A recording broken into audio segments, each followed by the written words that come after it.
لله نحمده ونستعينه ونستغفره ونعوذ بالله من شرور أنفسنا وسيئات أعمالنا من يهده الله فلا مضل له ومن يضلل فلا هادي له أشهد أن لا إله إلا الله وحده لا شريك له وأشهد أن نبينا محمدا عبده ورسوله صلوات الله والسلام عليه وعلى آله وصحبه ومن تبعهم بإحسان إلى يوم الدين أما بعد Falenderojmë Allahun e lartësuar, e lavdërojmë dhe madhërojmë atë, e njëkohësisht e lutim që të na ruaj dhe të na mbrojë nga veset dhe gabimet tona.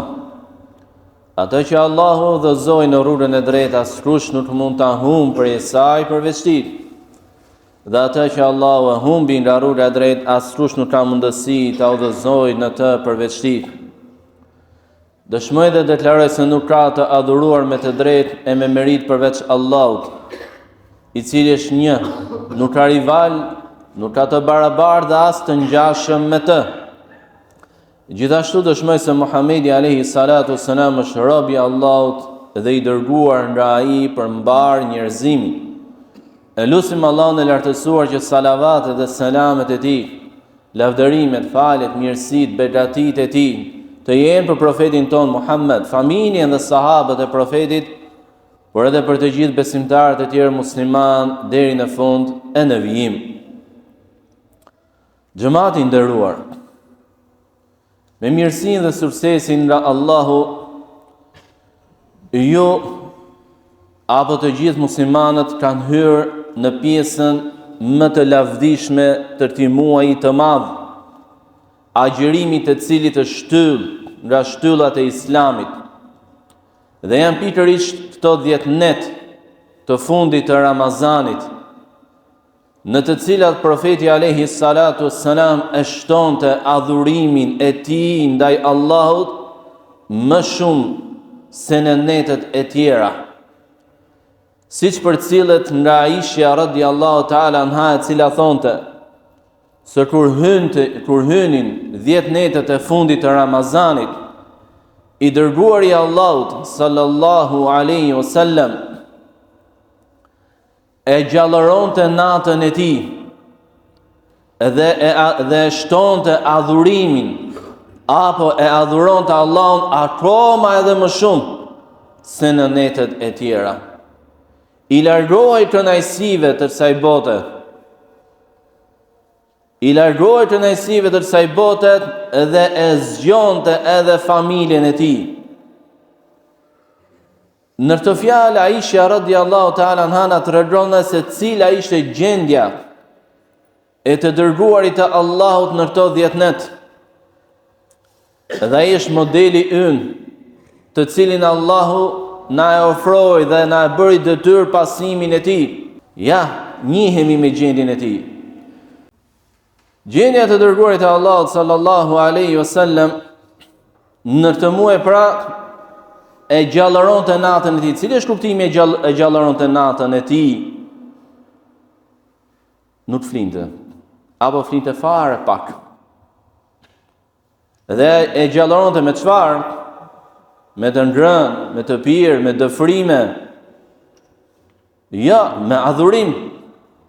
E gjallëronte me adhurim.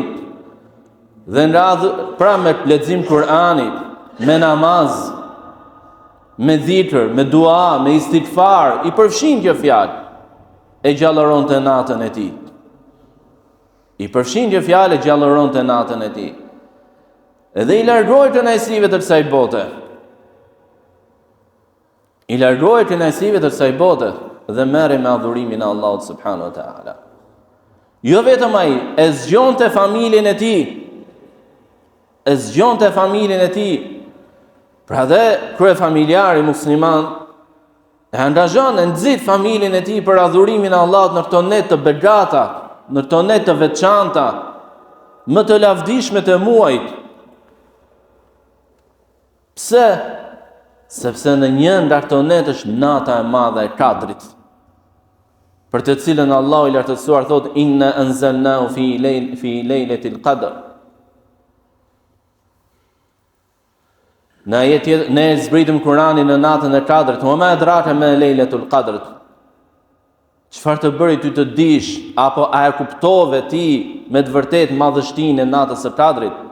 Lejletul qadri khayrun min alfi shahr. Nata e Kadrit më e mirë se 1000 muaj. Më e mirë se 1000 muaj.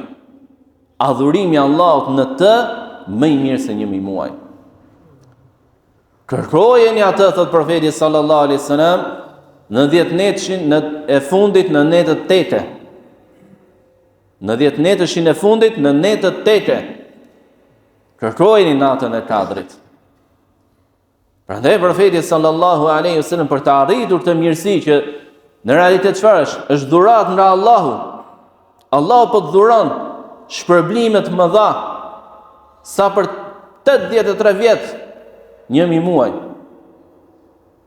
Të falësh namazin, të lexosh Kur'anin, të bësh dua, të bësh istighfar. Inna anzalnahu fi lejletin mubaraka. Ne kemi zbritur atë në një natë të begat. Pra është natë të begat për atë që arrin. Men qama lejletul qadri imanan wa ihtisaban, ghufira lahu ma taqaddama min dhanbi. Ai që falet natën e Kadrit me besim dhe me shpresë, i falen gjunat e mëparshme. Kush e arrin atë me adhurim, ka arritur nga Allahu një mirësi të madhe. Dhe kush, duke pasur mundësit, nuk e adhuron Allahun në të, e ka privuar veten nga një mirësi e madhe. E ka privuar veten nga një mirësi e madhe. E ka privuar veten nga një adhurim sa për 83 vjet, 1000 muaj. Nata e Kadrit në të cilin zbriti Kur'ani nga Lauhil Mahfudh, regjistri i ruajtur, në të cilin është shënuar çdo gjë që do ndodh, ka ndodhur dhe do të ndodh. Zbriti në Beitul Izza, në shtëpinë e krenarisë, në qiellin e dynjas, në të cilën hyn me lajke për të adhuruar Allahun Azza wa Jall, dhe nga ajo zbriti me anë të Xhibrilit e profeti alayhi salatu wassalam për 23 vjet. Periudhë pas periudhe, kohë pas kohë, moment pas momenti, sipas urtësisë dhe nevojës së njerëzve. Prandaj muslimani përpiqet e lut Allahun, dhe Aisha radhiyallahu ta'ala anha i tha: "O i dërguari i Allahut, nëse qelloj në natën e Kadrit, çfarë duaje të them?" Pra shihni sa e rëndësishme është nata e Kadrit për sahabët. Kuptohet nga kjo pyetje. Tha, thuaj: "Allahumma innaka afun tuhibbul afwa fa'fu anni." O Allah, ti je falës, tolerues ndaj gjunave tona, e do faljen, më fal mua. Dua që më së shumti duhet ta thot muslimanin në këto net, të cilat kanë filluar. Një tjetër gjë dhe duke qenë se është xhumaja e fundit e Ramazanit. Dhe ka të bëjë me një tjetër adhurim që e shoqëron përfundimin e Ramazanit dhe që është sadakaja e fitrit apo zakatul fitri. Dhe kjo jepet siç vjen në hadithin e Ibn Abbasit nga profeti alayhi salatu wasalam, tuhratun lis-saim min al-lagwi wal-rafath wa tu'matun lil-masakin. Sadakaja e fitrit shërben si pastrim për agjëruesin nga gabimet që mund të jetë bërë në agjërimin e tij. Dhe dietar thonë sadakaja e fitrit për agjërimin është si sejdja, si sejdja korrigjuese e namazit. Kur shton apo manson diçka. Edhe ushqim për të varfrit, pra ka dobit më dha. Dhe ajo është detyrë të jepet. Për atë që agjëroi dhe për atë që nuk agjëroi, për të madhin dhe të voglin, për burrin dhe gruan, për të lirë dhe sklavin, të gjitha kanë detyrë. Edhe babai për fëmijët e tij. Nëse fëmijët e tij nuk kanë pasuri të veçantë. Ama nëse secili është i rritur në familje dhe ka të ardhurat e tij, atëherë secili duhet ta japë nga pasuria e tij. Secili duhet ta japë nga pasuria e tij. Dhe ajo jepej ushqim në kohën e profetit alayhis salatu wassalam, edhe pse ekzistoshin parat, ekzistonin ato. Ishte dinari, ishte dirhemi. Por profeti sallallahu alaihi wasallam porositi dhe sahabët e vepruan ushqim. Prandaj e sartë është që jepet me ushqim. Dhe jo në para. Mund të jetë lehtë për ditën, nxjerr 4-5 minuta në xhebe e marrova. Jo. Më e mira është ajo që ka vepruar profeti alayhis salatu wasallam, që e vepruan dhe sahabët e tij. E vepruan ushqim jo se nuk kishte para, parat kishin, se nxirret kjo ide për apo përmendet. Jo, më e mira është në ushqim. Dhe kjo ka urtësinë e vet. Ka në Islam sadaka që jepen në para, siç është zakati shtyllë nga shtyllat e Islamit, apo për disa gjunafe të tjera që shlyhen duke dhënë para, ka sadaka që janë në ushqim. Ka që janë në ushqim. Lind pyetja dakor, sa është masa e ushqimit?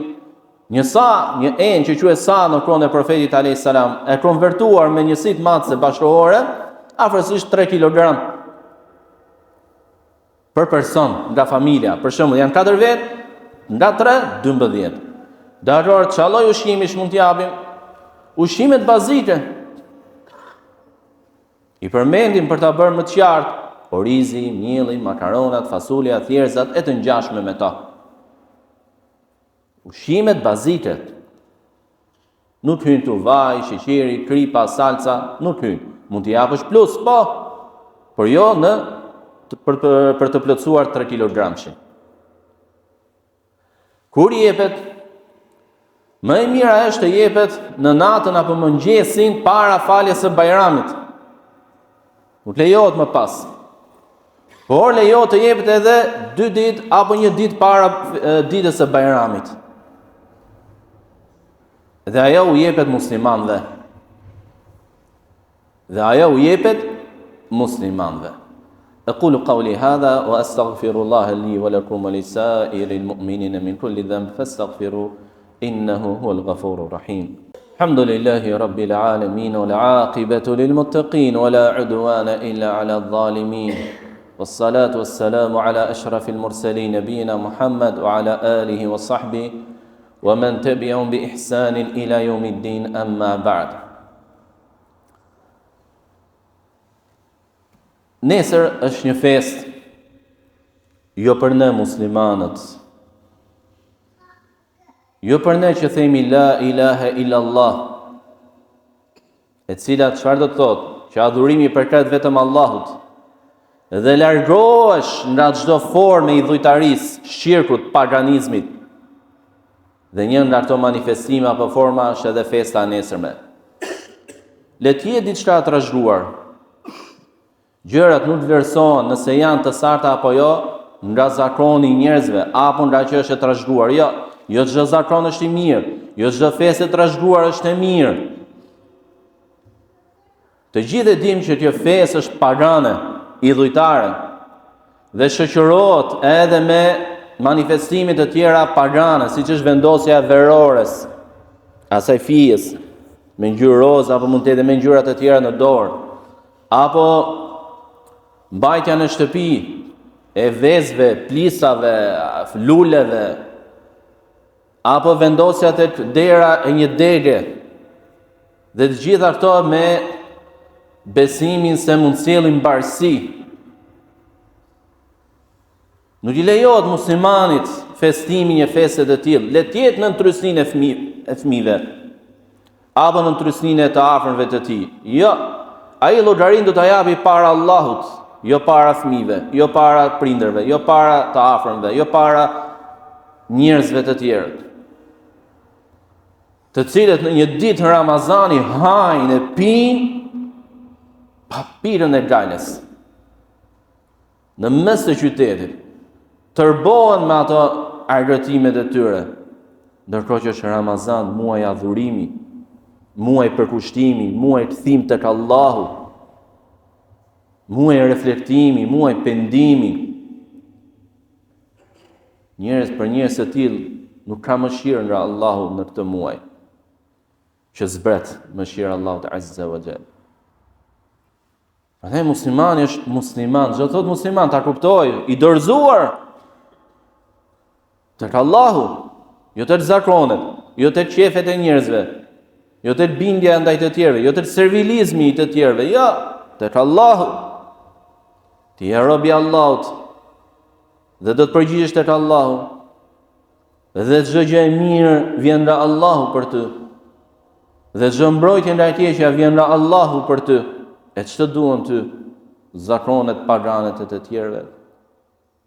Nuk shkon për muslimanin që thot la ilaha illallah dhe i vendos fëmijëve të tij atë verore në dorë. Janë gjëra që i kemi parë me sy tan. Dhe s'është nevoja sot të shohësh se ta nxjerr tjetrin në Facebook vet, akoma edhe më keq. E publikon gjunahun e tij dhe për ta nuk ka falje. Kullu ummeti muafa illa al-mujahirun. I gjithë ummeti im është i falur, thot profeti Alaihi wasallam, përveç mujahirunve. Cilët janë mujahirunët? Ata që e publikojnë gjunahun e tyre. Sot nuk është nevoja të shkosh t'ia tregosh tjerëve, veç me veç, ja. E nxjerr në rrjetet sociale tjetri edhe nuk i lejohet vëllezër muslimanit që thot la ilaha illallah, që është shtylla e parë e Islamit, themeli i fesë, boshti i fesë, të bëj gjëra që të cënojnë tauhidin e tij, njëshmërinë, veçimin e tij që i bën Allahu të lartësuar. Lejon të gjëra. Festimi i saj është gjunaf i madh, i rënd, i rrezikshëm për akiden, për besimin tënd, për lidhjen tënde me Allahun.